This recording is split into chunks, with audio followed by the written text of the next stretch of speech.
Okay, okay. Well, it's delighted to be among you. I'm going to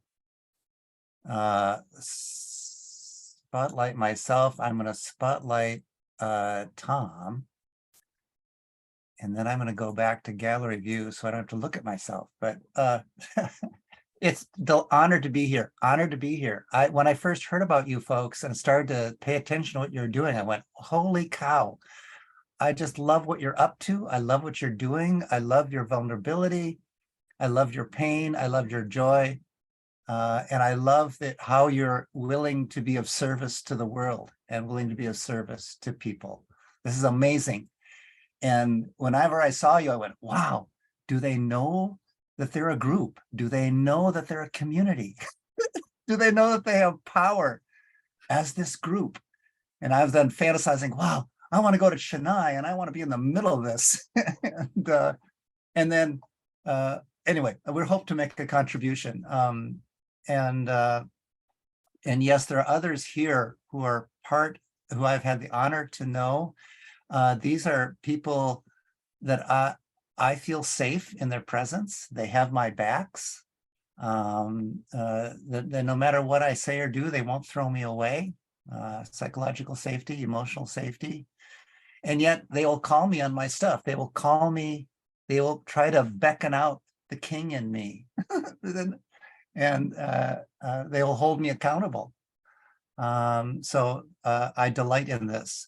So I want to kind of get a feel for the folks that are here. And by a show of hands, who's a mother? I'm not a mother. Who's a mother? Mothers? Yay. Fathers? Fathers? Okay. Who has lost someone you love? Yeah. Who's been on a long journey alone? Who's been on a long journey alone? Yeah. And who has had someone help you at a critical time? Yeah. Okay, well, what I'm trying to do, first off, is give everyone permission to have their own reasons for being here and have their own interpretations. And, but to have an intention for health, both emotional health, psychological health, social health, to have the health of the world. Everyone is what we said, okay, we're aiming this at the masculine, but everyone's welcome here. No matter who you are or who you love or how you think about the world or how you think about yourself, you're welcome here. But in terms of here, because I ask you, I'm going to try to have a call to action, and that is, I hope you can help us maintain this organism of consciousness, inquiry, and participation. We don't have any answers, but all of us as a group carry heritage, and we carry wisdom, and we carry knowledge that is essential to the psychological, social, and community health. So I want to open with a couple poems. Tom, do you have a poem for Chris, us? pardon me for interrupting, but I want to tell everyone that the title of this session is The Healing Temples of Folktales. The Healing Temples of Folktales. Healing Temples of The Folktales. Healings at Temples of Folktales. Mm-hmm. And we don't know what's going to happen here, but let's see what happens.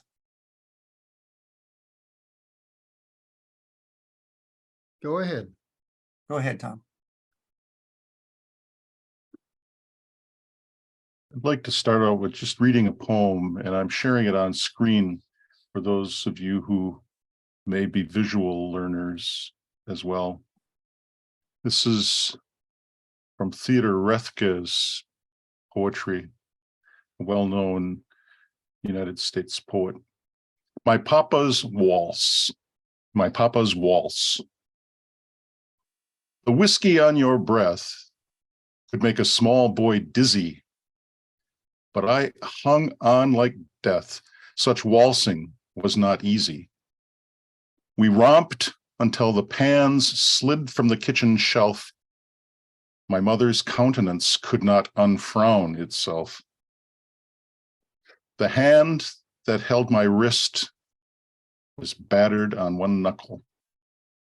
At every step you missed, my right ear scraped a buckle. You beat time on my head with a palm caked hard by dirt, then waltzed me off to bed, still clinging to your shirt.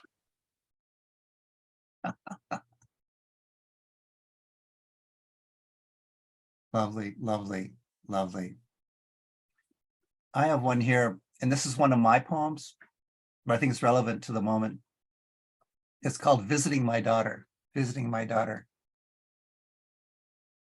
I'm getting the car ready to leave after visiting my daughter at college. And she leans towards me, wraps her arms around me, and buries her face under my chin for long, long minutes. And I think of my father. Father, this is really all I wanted from you, to be close and touch in this way.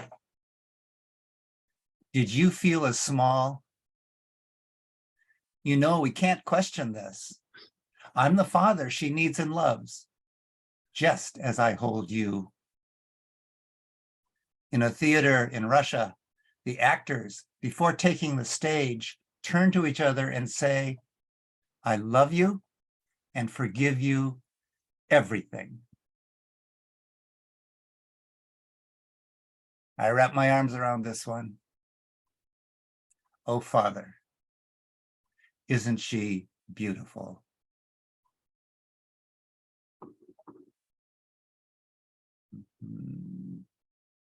Okay. Now I want to, how do I do this? I'm okay, but let's stop. I want to show a picture of this gentleman here. Relevant to what we're doing, I think. Yes. Okay, here he is. Mr. Mifune. This is, maybe you saw this in the newspaper. This is a 23-year-old gentleman, Ryoko Mifune, and he is now traveling across Australia on his little scooter there. That's non-motorized. He just runs and pushes, and on his back he's got a guitar and not much else. And I'm going to stop this, and I'm going to show you. No, I guess that's it. I'll stop. But people in Australia, he's doing this on social media, and people in Australia are trying to find him and intercept him and offer him hospitality. 23 years old. He was a carpenter. He was a barista. You know, these kind of jobs that young people do. And then he goes, no, I'm going to go across Australia. So I bring that to your attention, and might be relevant. So what are we up to? Well, folk tales are ritual maps of the soul. They are maps to the soul. And what is ritual? Well, ritual is a participatory theater that reconciles psychological, social, and spiritual dilemmas and returns communities to healthful equilibrium. And that's what it looks like from an anthropologist perspective. So folk tales are scripts for participatory ritual plays or operas. Then they've come down to us through the oral tradition, and many of them boulderized from, succeeding cultures. So how does that reconciliation work? Well, it works through the mythological negotiation.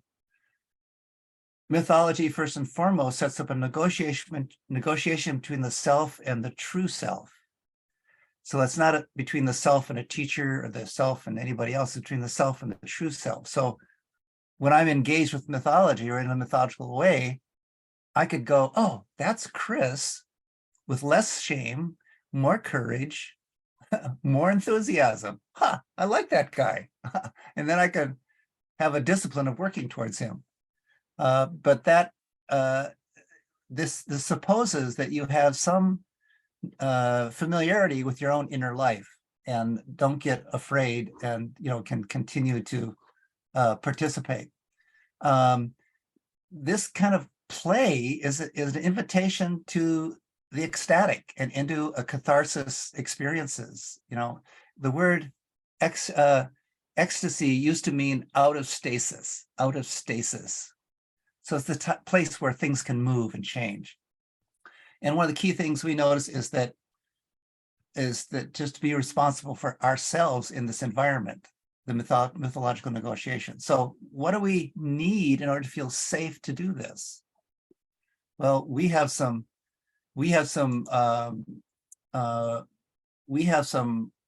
guardrails. A, confidentiality, whatever shared of a personal nature stays confidential. We're not professionals. We don't give advice. We don't give anyone advice. We let everyone have their own authority and sovereignty over their interpretation, how they want to participate, and what they want to do. No judgment, no interrupting, welcoming the expression of feeling, especially grief, It's an ecstatic expression. It's the way that something can change, and appropriate expression of anger. At a conference once, this psychotherapist got up. This is how I suggest that you express anger with people you love. And about this tone of voice, you say, honey, I'm angry with you right now. There are a lot of groans in the audience. And we say, so we do have some of our community members here, and you will see between us, there's a lot of trust. We've been doing this for years, and we trust each other. But newcomers, we always say, please trust your mistrust. Please must trust your mistrust. And you can be here. They say the symbol itself heals. That's a Jungian perspective. The symbol itself heals. So if you're here and you even witness this, that's enough. On the other hand, if you want to participate more fully, fine. We always suggest having a relationship to the divine, however you interpret that. And then our role, which has been demonstrated already in terms of the audience, in terms of the sacred audience, is one of empathy. Empathy. As in, oh, yeah, I've been there, and it'll be my turn next, or it was my turn last week. Empathy. Okay. And humility, being ready to defer to the wisdom of the elders and the clearest hearts. So in this case, Eric's there. I go, Eric, is this okay? And if Eric said, don't do that. Okay, I won't. Did you ask me if something's okay? Yeah, I said I would. I mean, for me, you're a gray hair and you're an elder. And I'm just saying I would defer to elder judgment and to, and keep going. And our dear friend Nor is here. And I go, Nor, whatever you say goes, I turn to her and go, Nor, is this okay? And, whatever she says. Okay, so we're going to jump in here. And I'm first going to ask our group that's here to introduce themselves, who's in the men in the men's group. And I want to suggest something. And as we do this, we're using the conqueror's language, English, and we're on Zoom, and we're embedded in empire colonialism, my opinion. So how do we, and we're trying to do something that can't be done on Zoom. So, let's try to see what's between the cracks. But in this work, we do a lot of pay attention and respect intercultural work, but we have to we can't appropriate. But with this, we've been introduced to this story, wampum beads. When I'm going to suggest that when we introduce ourselves, we'll show you a little bit of our wampum bead. The Massachusetts people on the East Coast, when the Anglos came, they saw them holding these beads, and the beads were taken care of very carefully. And the Anglos thought the beads themselves were valuable, but it was the story in the beads. And when you'd meet someone new, you'd tell this person the story of your beads. And these are the stories of what happened to you in your life and all your losses, the hurts you have, and the gift that was in each of those hurts. And then also these beads told your origination story, where you came from. I mean, way back into your mythological understanding. So then you know who we really were. So I'm just going to say, as we introduce ourselves, I'm going to share one of my beads. Okay. And then I'll add, we'll pull up others here and they can share too. Chris Anderson, I'm from Minnesota in the US. It's a place where there was this horrible conflict and there was scorched earth terror that killed the people who lived here. And then my people came in from Norway and settled here and then made farms. Personally, one of my beads, the gift in that is that forever I've been curious about what is healthy cohesion, what is healthy families. And that's the gift that's in it. That's me. And I invite Tom, if you would start, and I'll bring up others here. Thank you. I'm grateful to be here. My name is Tom Ellinger, and I live in Bloomington, Minnesota in the United States. I was raised in Green Bay, which is on the shore of Lake Michigan, in the center of the continent. I'm not unique in that, but what it has given me has been a sensitivity and an empathy for people who are othered, who are placed outside of accepted norms. And it's also, the gift has also given me a greater understanding of what joy is, the countervailing balance to whatever the wound might be. And I'm glad to be here. James, could I call on you, please? You have to unmute, James. We're still not hearing you. There it is. All right. I'm James. I grew up in the Midwest. I recently transported myself out to on a journey to California, USA. What I learned about that is similar empathy, empathy for others, and an understanding of how easily that can be turned, how easily that can be generated and given out, and it's something that I don't want to do. Next. You want to jump in, Peter? Yeah. Peter Dowdy, raised in the Hudson Valley in New York, lived in Minneapolis, which is how I know many of these men here. I was there for 40 some years. I'm back in New York State. Through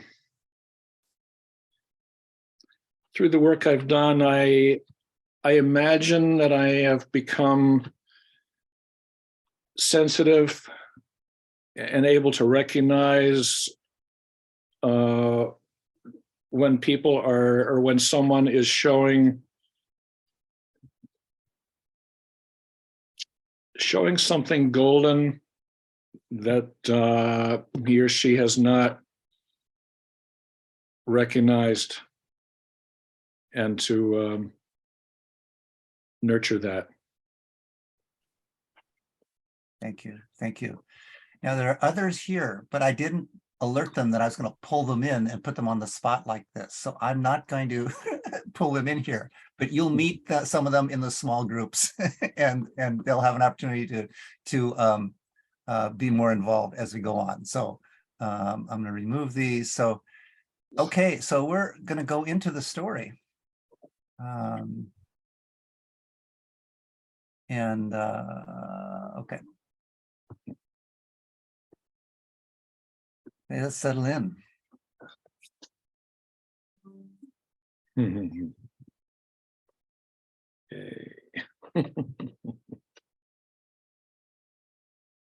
So we're not hearing you. There you go.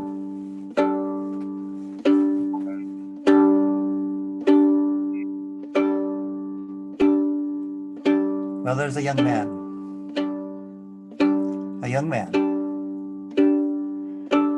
And he was off on his own, traveling. Off on his own, traveling.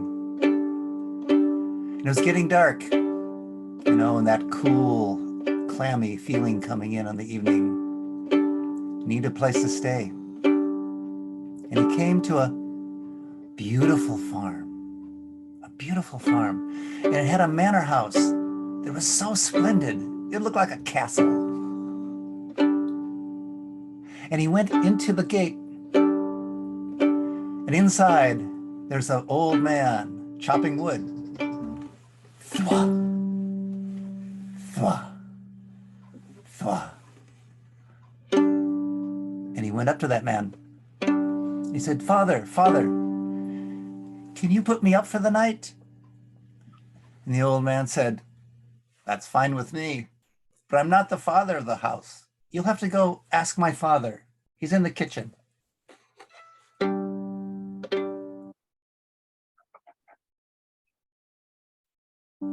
the young man looked, and in the kitchen, he went over. There's this older man, and he was kneeling down on the floor, blowing his fire on the, blowing his breath on the flame, blowing his breath on the fire.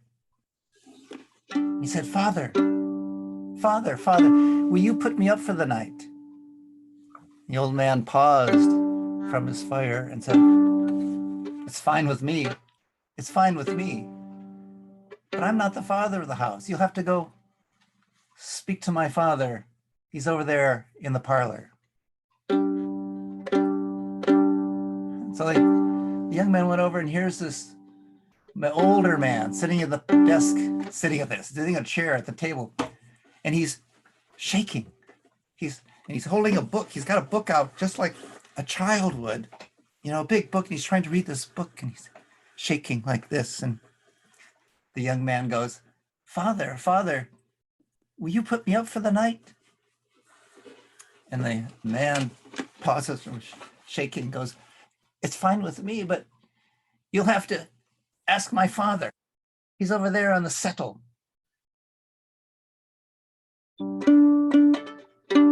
And the young man looked over, and there on the settle was an even older man. He's all huddled up. He's all huddled up, and he's trying to smoke his pipe. He's going like this, and it comes over, young man comes over, Father, Father, will you put me up for the night? And he's huddled up, said, it's okay with me, but I'm not the father of the house. You have to go talk to my father. He's over there in the bed.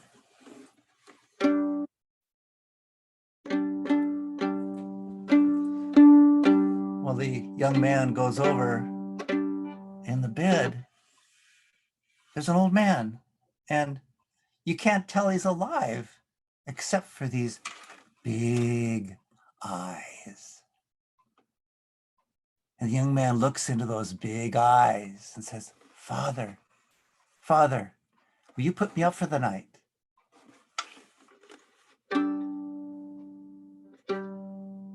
And the old man goes, it's all right with me, but I'm not the father of the house.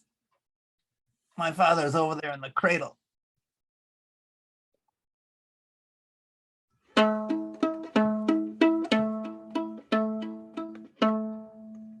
So the young man goes over, he looks in this cradle, and there's this itty, old shriveled up man.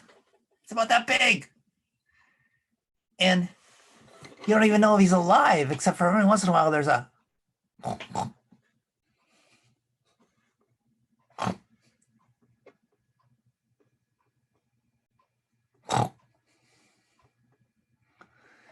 and the young man goes, Father, Father, will you put me up for the night?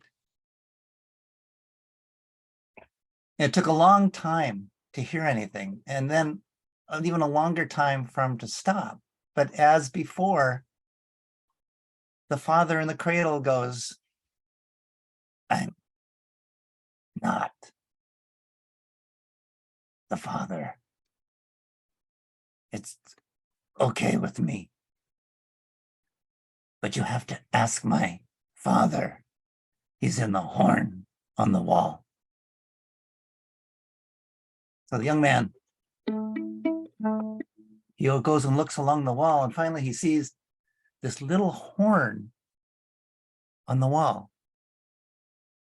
And in it is this little faint ash white form that kind of looks like a human.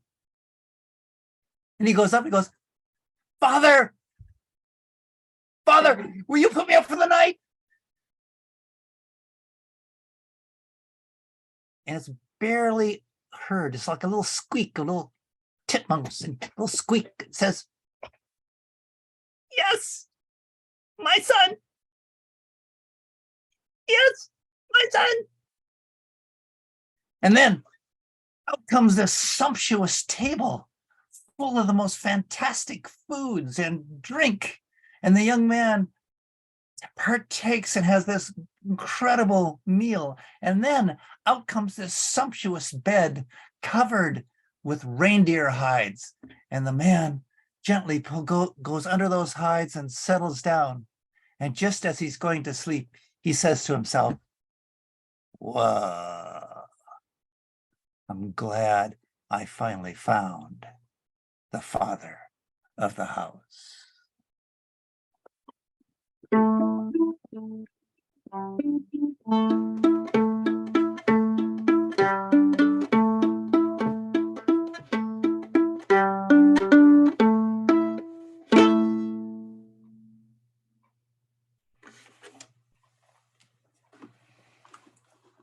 Okay.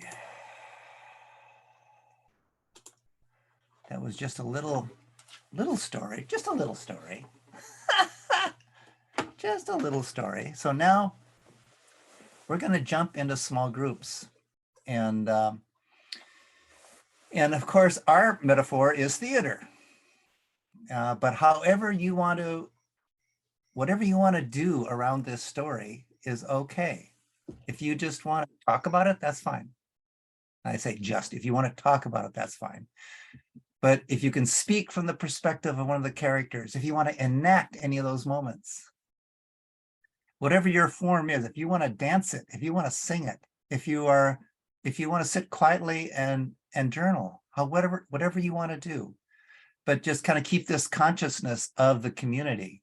And from the community, please keep your empathy witness. So just if someone is saying something that you agree with or you empathize with, let them know in some way. Okay, so we're going to jump in. We're going to have 15 minutes in the breakout rooms, and then we'll come back and we'll have another 20 minutes together. So this is a perfection-free zone. Whatever happens, happens. But the opportunity is to can you relate this to my life? How can we relate this to our lives, our individual lives, and our community lives? Okay. So Eric, if you're ready to pop us off into the breakout rooms. Yes, I wish. Just because I'm not strong enough to do it manually, just with people who have their cameras on, I think for this round at least we'll put everybody in breakout rooms. Is that okay? Sounds good. Sounds good. So if you'll be in a breakout room with 1 or 2 people who have their camera turned off. Try to talk to those people. If they don't answer, just know they're in the kitchen getting some good food. Okay, so And that they are revered and loved. yes. Okay, now just let me do this, recreate. So so what if we have 9 rooms? That's 3 or 4 in a room. If we have 8 rooms, that's still Let the images soak in. Let the images soak in. Yeah, let the 7. images soak in. Sorry, Now- can I how- just ask, what was the question? I understand what we are going to do is reflecting from this story or from. Yes, from this story and how it may interact with your life, and if you have meaning in your life. And you could speak from, and even if you don't know, you could just, we find is that when we enact things, that's when new doors can open.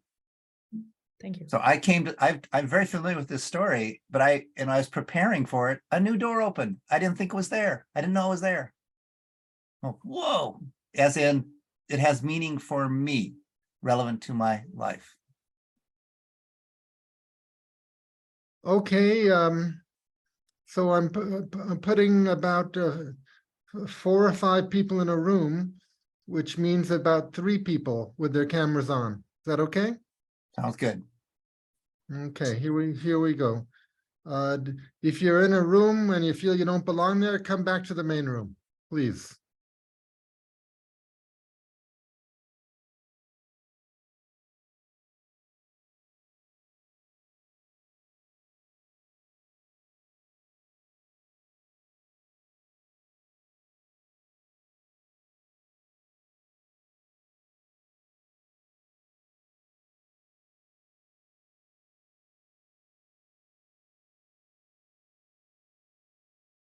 Hello, Jeff.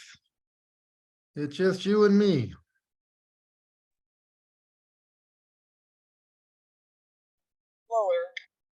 I'm afraid, here, I'm going to put it on pause. All right. All right. Hey, well, that was lovely. That's lovely. I hope you had good experiences in your small groups.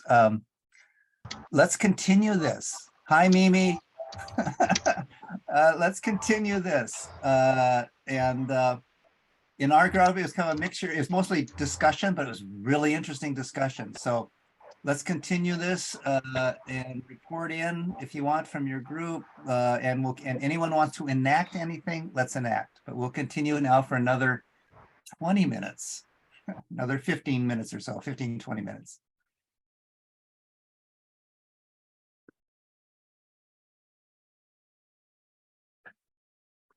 Well, Chris, what is the process for enactment? Does somebody volunteer Well, to play a particular part, or how does it? Oh, right, right. Well, it can be as simple as here we are, I'm going to play this role and see the point and have the sacred audience witness me. And then actually in our groups, again, we're trying to do something on Zoom that just is impossible to do. And you saw in the psychodrama sessions, there's this very methodical, structured way to do this. In this, it's more dynamic. Mhm. And so that if I jump in, often someone else will go, oh, they'll jump in and play another role, or I could ask someone to play a role. Okay, well, Uh, the horn on the wall, is it like an antler, or is it from a moose or a deer? What, I'm trying to visualize. That's an interesting thing. That's an interesting question. Yeah, what is that horn? Yeah, I'm not going to answer it. Well, I volunteer to be the horn, but I need to feel if it's a moose or a deer. And you use your imagination on what you would That's like up it to to you. be. Okay, let's say it's a deer antler from a Okay. senior male, what do they call him, a stag, right? Yeah. And Okay. it's on the wall, and it has finally said to the visitor, yes, I am the senior father here. You're welcome to stay. Okay. Does anyone want to play with Eric? Play with the old guy. Hey, Nor. Okay. So I'm going to pull Nor up here. And then I'm going to spotlight Eric. And okay. Improvisation within form. And the sacred audience. So Norm needs to I'm- unmute. what? No, you're Nora- okay, Nor. You're okay. I'm okay. All right. A line of poetry that belongs with you and the horn, and it might be Chaucer, but I can't remember. But it's the horn, the lusty horn is not a thing to laugh or scorn. Ooh.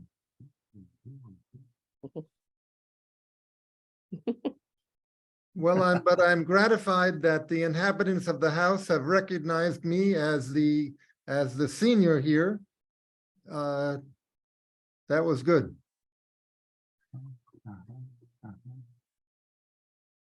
May I jump in Mm. to talk with you on the horn? Oh. I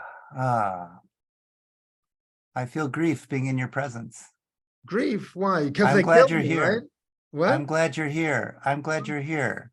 Thank No, you. I'm the young man, right? I'm the young man. I'm the young man. And you have just given me permission. Hmm. It was scary to approach you. It is scary to approach you. Why? You look so weird. You're so small. And you kind of look like a human, but you're barely look like a human. I'm a deer antler on a wall. This is a cross-species community here. Yeah, you're human. I'm a deer. I'm a dead deer. So just relax. No, I think, no, for me, yes, for me, you are part of the sacred landscape. Ah, Yeah, you're human, but you're not human. You're yeah. human, but you're part human. Oh, And a lot of indigenous folks, they don't consider themselves human the way us empire people do. hmm. So to be in your presence, and I have no idea what you're really like. And I can't grab you. All I can do is be in your presence Hmm. and recognize you and to be present with you. Mm-hmm.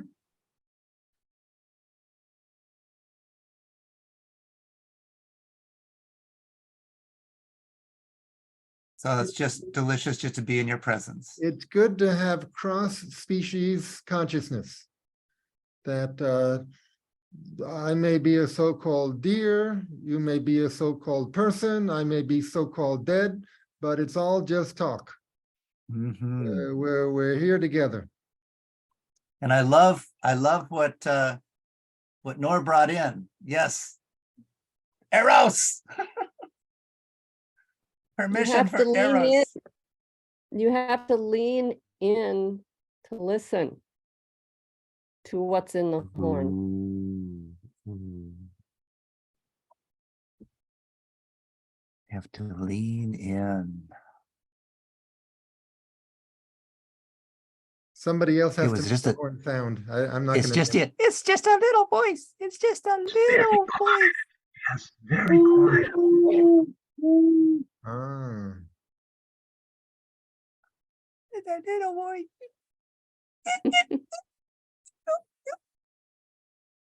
Okay, so I need to drop out if you two want to continue. Well, But I think- can I read? No, Someone please. just said, Yep. the being in the horn feels very young, like a developing fetus. That's Tyler put in the chat. I just thought if someone Ooh, hadn't thank seen you. that, that's interesting. Mhm. Ooh, yeah. It's a homunculus. Homunculus. Ooh. Ooh. Ooh. Well, I'm gonna drop. I would just like to add, Yep.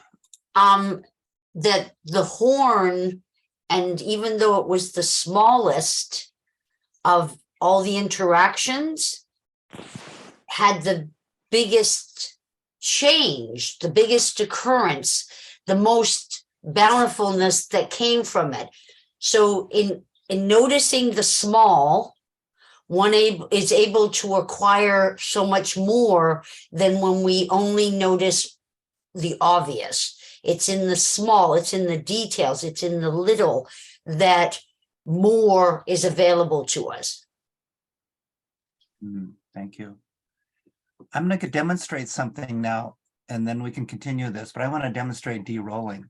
In my play, Eric, you played the role of the ancient old man who's part human, part not. And I want to claim that back. I want to claim that role back. You are Eric. Now, it's also true that I do look up to you as a sage, but that's how I mythologize you. So I know you think you're just a regular human. No, I think you're more of a sage than me, and I think you're And older than me too. No, you're just I know you think you're just a regular human, capable of both wonder and dross, but no, I am mythologizing you, and so to pay Okay. attention to how I mythologize, Go at and it. then I can and claim that. And Nor,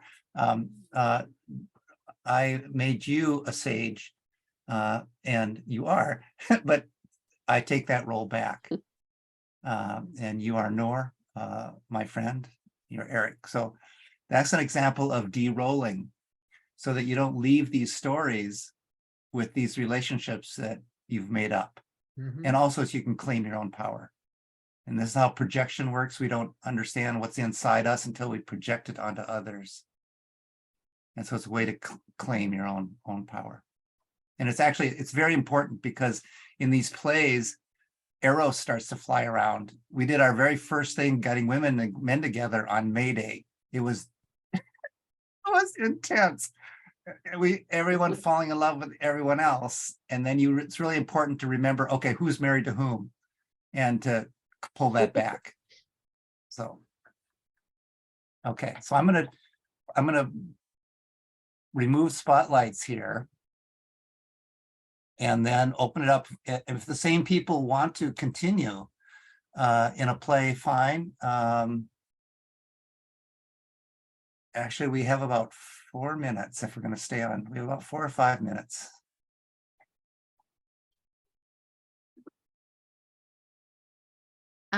This is Maria. James, I was hoping you just would describe how you've done it as sort of a moving play, a kinesthetic play. That was helpful for me. Sure. In our discussion, in the work that we've done in Minneapolis on this, particularly in this story before, we had 7 stations, and we would start at each station and move from the outside. First you're outside, and you're a wanderer and you're lost, and you meet the first guy, and then he lets you inside, lets you a little deeper into the inside. And so it's a depth story. Obviously, I think that's true for everybody. It was pretty obvious. And so you slowly get inside more and more into the depth of the soul, until finally, as Timothy and our group called it, that the horn is our soul, our nature, our basic nature. And that's why it's so quiet. You just have to listen for it. I hope you can hear me. But yes, that's why that's at a whisper. So it goes from this big chopping wood down to the essence of the self. So, and we went through stages in working through this particular story, and it was the stages had stages. So anyway, it was a part of the work that we've done in the past. Yeah. My first experience walking in there, I said, Manor House. I went into my rage. What Manor House? Because how I grew up. I was abandoned and thrown away. And it looked like a manor house, but it was chaos and pain. And so that was my first reaction. And when I got to the man with big eyes, I felt this amazing experience of empathy and love. And that I had never felt with a man before. Whoa. So that's my own experience. Yeah, and my God, when it came to the horn, the horn, there's so much, there's so much depth. It's just so respectful, and the only way to talk to the horn is through a whisper, because of their life and their experience, and they've gone through all this. They're 7 generations. Yeah, good play. It's a good play. Chris, can I just mention something briefly about what happened Please. in our particular group? Because when I approach these, one way of approaching it is find where does it sit in my body? And I felt as I was living in the story, I was feeling this tension where my body was just stopped and I wanted to flee. Every time I hit a new person, there was a stop and wanting to flee. And I was trying to figure out what that was. And it was Shivani, when she talked about the story, she said, each one of those is a new guide to the next place. So finding that, all of a sudden I realized I was fleeing from the very guide. So that was a way of entering the story by sensing where it hit in my body.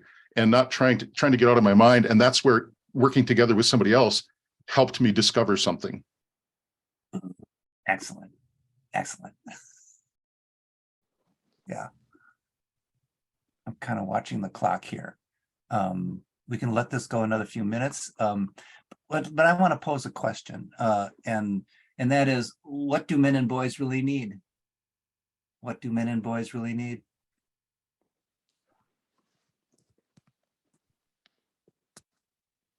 Yeah. I think same as girls and women, they need love. Mhm.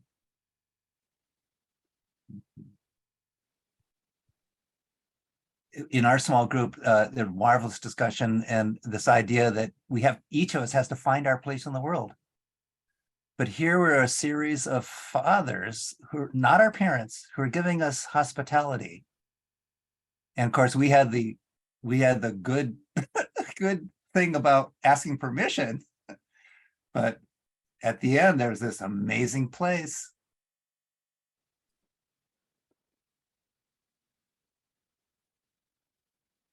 Just to be doctrinaire, I would throw in, I think, what do men and boys need? They need a good and honorable relationship with the sacred feminine.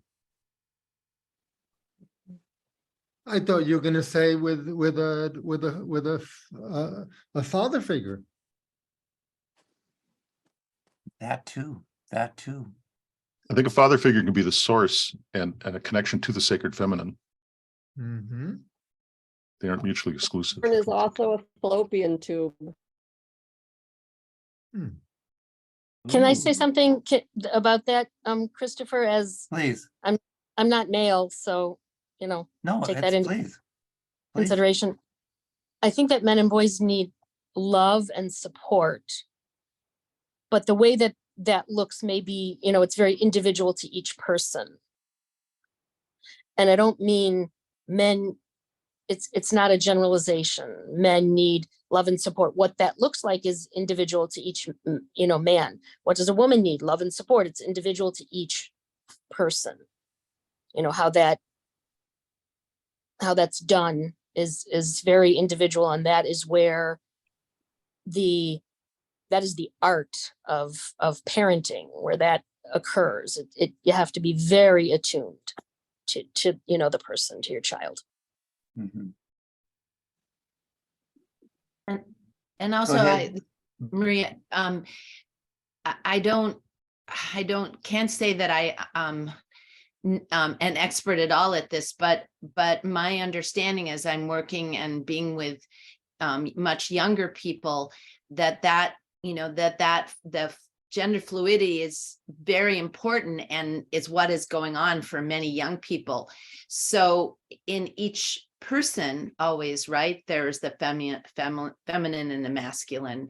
So maybe it's not just boys and men or girls and women, that there's both of those parts of ourselves, as I hear many young people saying, the mask and the femme, and everything in between. And so I'm just trying to learn to be able to be empathetic, and as I learn to understand this wider way of being together in the world. It's a matter of balance. We have to learn to balance. Men need to learn to balance their feminine side because it's within all of us. The mother is within everyone and the father is within everyone. Women need to learn to balance their masculine principle. Men need to learn to balance their feminine principle. I'm also very grateful for this story because of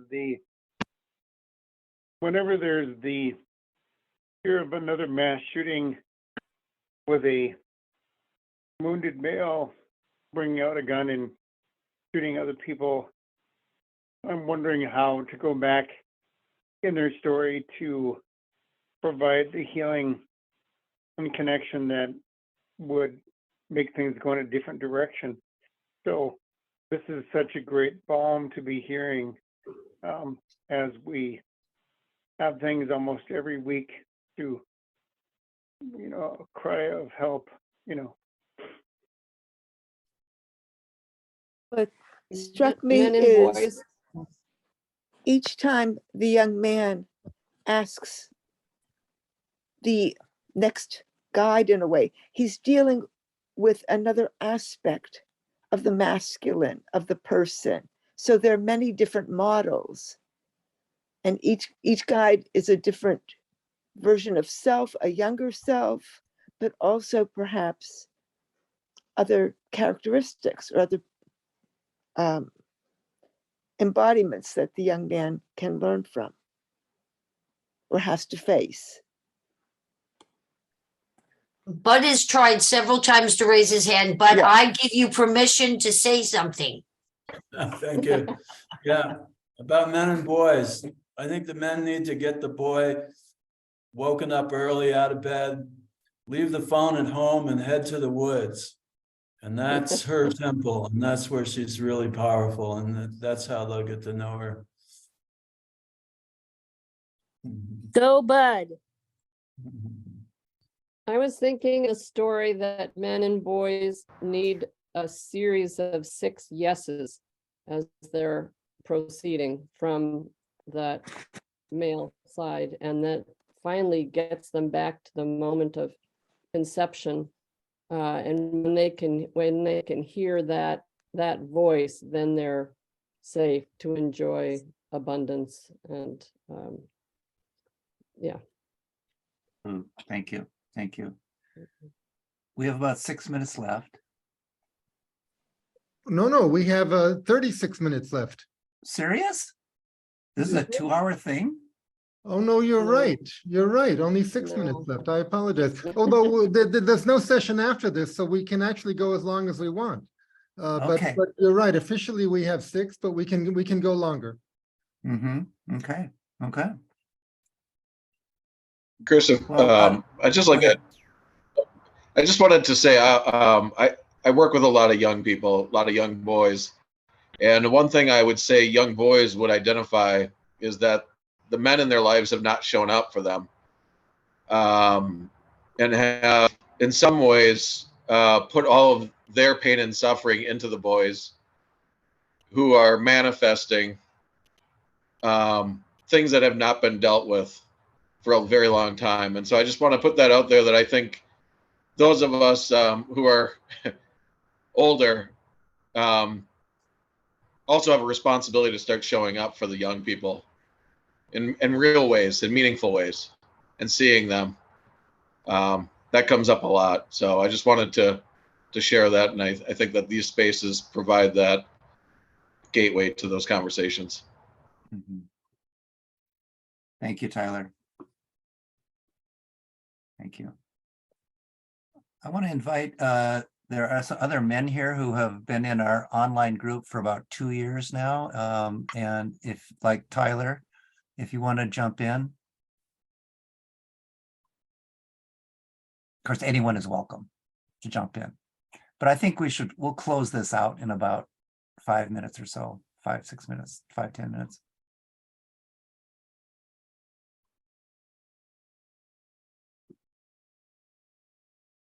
One thing I want to point out is that this young man, it's not his father, it's someone else. It's someone else. And in the Tutil Maya in Guatemala, parents never initiate their own children into adulthood, never. It's always someone else. So to me, that gives me attention, okay, another thing, if some young man comes in, if Mr. Mifune, who's doing a scooter across Australia, cruised down my street, I would just go, yeah, come and sit down. Because I want to be next to your commitment and your heart and your vision. I want to be next to that. I want to be inspired by that.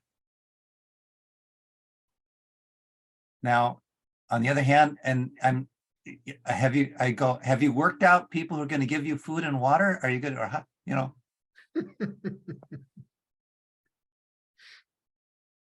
In India, I'd read about this, and when we were there, and in India, there are these young men that we saw on the street, vibrant, healthy, but they had begging bowls. And it's part of their coming of age or their initiation into life was at some point to trust the world enough to just go out into the world with a begging bowl for your food. And of course, in India, there's more of a tradition of recognizing a young man who's on this spiritual quest, who's on this initiatory quest, and to respond and participate. But Mr. Mifune right now, he has more trust. I want some of that trust.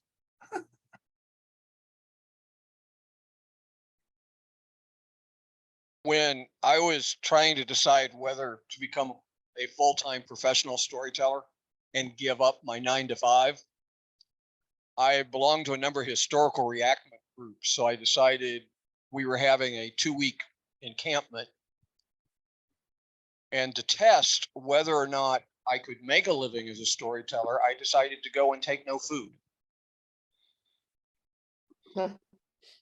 Because it was a group that understood what barding and storytelling was. So when you shared your craft, your gift with them, they shared their bounty with you. Actually gained weight. It was my rite of passage into adulthood as a storyteller that I took no food with me, and yet the stories I shared and the stories I did allowed me to not only eat, but eat well enough that I gained weight over the 2 weeks. Yeah. Very good.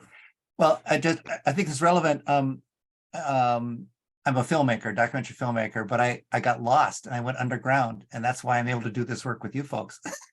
But I cooked up another project, and it was terrifying. And I took my camera and I went to Denmark to get and shoot as much and get a story. And I'm just terrified.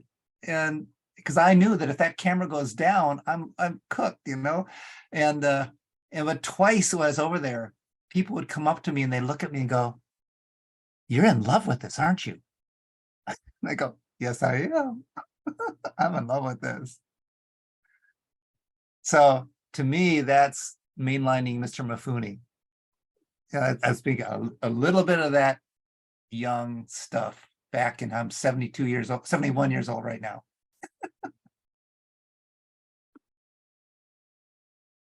Okay, let's wrap up. I want to be respectful of boundaries, you know, and I mean, mortality does exist. Funny thing, but okay, why would we do this? Why would we get together like this as a community? Well, to commune with and make soul connections with the story and with the community, with friends and family, and to learn how to be a person, to experience joys, griefs, enthusiasms. The word enthusiasm used to mean possessed by the God. To metabolize insults and trauma. I went into a little grief when I was talking to the man in the horn. I'm not sure if anyone else did it any other time, but that's a healing mode. To repair the effects of colonialism by encouraging the recovery of self. So I want to repeat the call to action. Help us maintain and explore this organism of consciousness, inquiry, and participation in all its components in your way. What are the components? Well, for me, emotional, psychological, social, spiritual, and nature, the world. However you do it your way. But I want to say thank you to the story. Thank you, story. Please go back to where you were and go back into the landscape. I want to thank everyone who's here. I feel safe in the presence of your hearts. I'm so glad you're doing the work that you're doing. And I'm going to sing just a little bit of a song, which I heard, and we pulled this into our group. You're willing to sing along. It's pretty simple, but put yourself on mute so it doesn't go crazy. And then we'll wrap out. So it goes like this. Old man, take me home. Old man, take me home 2 more times. Old man, take me home. Old man, take me home.